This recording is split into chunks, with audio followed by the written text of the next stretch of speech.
1959 की एक बेहद ठंडी सर्दी थी। रूस के उत्तरी उराल पर्वतों में सब कुछ चुप्पी में डूबा हुआ था।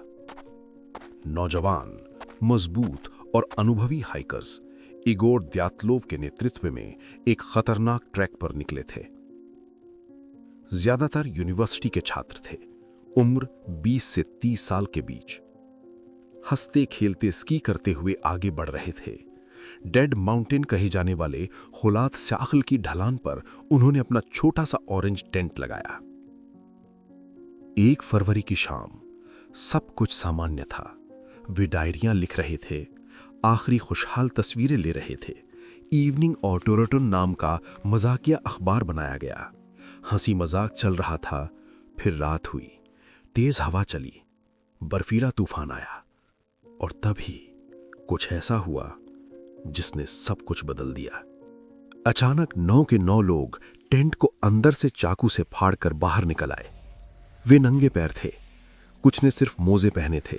-40 डिग्री की जानलेवा ठंड थी। जूते, गर्म कपड़े, बैग, सब कुछ टेंट में ही रह गया और वे नीचे की ओर जंगल की तरफ चले गए। कई दिनों तक कोई खबर नहीं मिली। फिर एक सर्च टीम उन्हें ढूंढने पहुंची। टेंट वैसा ही खड़ा था, अंदर से कटा हुआ, सारा सामान सुरक्षित। बर्फ में सिर्फ उन्हीं 9 लोगों के पैरों के निशान थे। कोई बाहरी हमला नहीं, कोई संघर्ष नहीं, और सबसे अजीब बात, वे निशान दौड़ने के नहीं थे। वे ऐसे थे जैसे लोग सामान्य चाल से चल रहे हों। फिर शव मिले, कुछ देवदार के पेड़ के नीचे, कुछ ढलान पर, मानो टेंट की तरफ लौटने की कोशिश कर रहे हों। कुछ लोगों की आंखें गायब थीं, किसी की भौएं नहीं थीं, एक की जीभ नहीं थी। कुछ लोग पूरी तरह कपड़े पहने थे, कुछ आधे नंगे थे। कुछ की मौत ठंड से हुई थी, कुछ नदी या निचले इलाके के पास मिले। कुछ के हाथों पर जलने के निशान थे। कुछ शवों का रंग भूरा या हल्का नारंगी लग रहा था। बाल भी हल्के रंग के हो चुके थे। कुछ के कपड़ों पर रेडिएशन के निशान पाए गए। इन सब को देखकर जांचकर्ता हैरान थे। कहीं भी हिंसा के निशान नहीं थे, किसी जानवर का सबूत नहीं था। आखिर में 1959 की शुरुआती जांच में रिपोर्ट लिखी गई। इनकी मौत एक ऐसी प्राकृतिक शक्ति के कारण हुई जिसे उस समय समझा नहीं जा सका। कोई दोषी नहीं मिला, केस बंद कर दिया गया, फाइलें गोपनीय रख दी गईं। 2019 में इस केस को फिर से खोला गया। पहली थ्योरी थी स्लैब हिमस्खलन। कहा गया कि ढलान काटकर टेंट लगाने से बर्फ की एक भारी परत खिसक गई। टेंट आंशिक रूप से दब गया। डर के मारे उन्होंने टेंट काटकर बाहर निकलना सबसे सुरक्षित विकल्प समझा। 4 लोग लगभग 4 मीटर बर्फ के नीचे दबे मिले। इतना दबाव छाती और खोपड़ी तोड़ सकता है। लेकिन उस इलाके में इतिहास में लंबे समय तक हिमस्खलन नहीं आया था। उस दिन अचानक कैसे आया? और अगर इतना बड़ा हिमस्खलन हुआ होता तो पेड़ क्यों नहीं टूटे? बर्फ दूर तक क्यों नहीं फैली? और सबसे अहम सवाल, अगर हिमस्खलन से डरकर भागे थे तो वो दौड़े क्यों नहीं? पैरों के निशान चलने जैसे क्यों थे? दूसरी थ्योरी थी बहुत तेज हवाएं। कहा गया कि हवा इतनी तेज थी कि लोग पैनिक में बाहर निकल गए।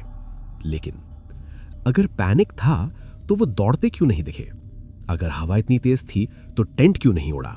और अगर हवा के कारण भारे थे तो खतरा कम होने पर वो वापस क्यों नहीं आए?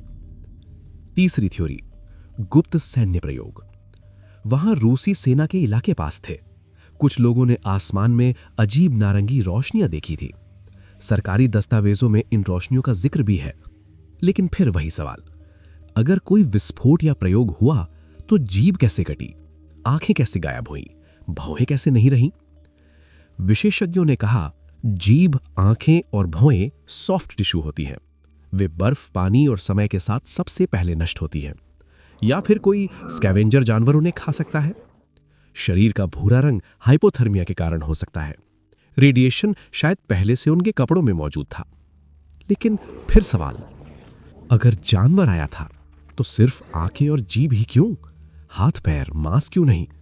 और अगर कोई जानवर होता तो उसके पैरों के निशान कहां थे? कुछ लोगों को लगा शायद स्थानीय मानसी जनजाति ने हमला किया हो, लेकिन ना उनके निशान मिले, न संघर्ष के सबूत। ये थ्योरी भी खारिज हो गई। आज भी ड्यातलोव पास पर वो चट्टान खड़ी है जहां उन 9 युवा, जोशीले और जिंदा दिल लोगों की याद दबी हुई है।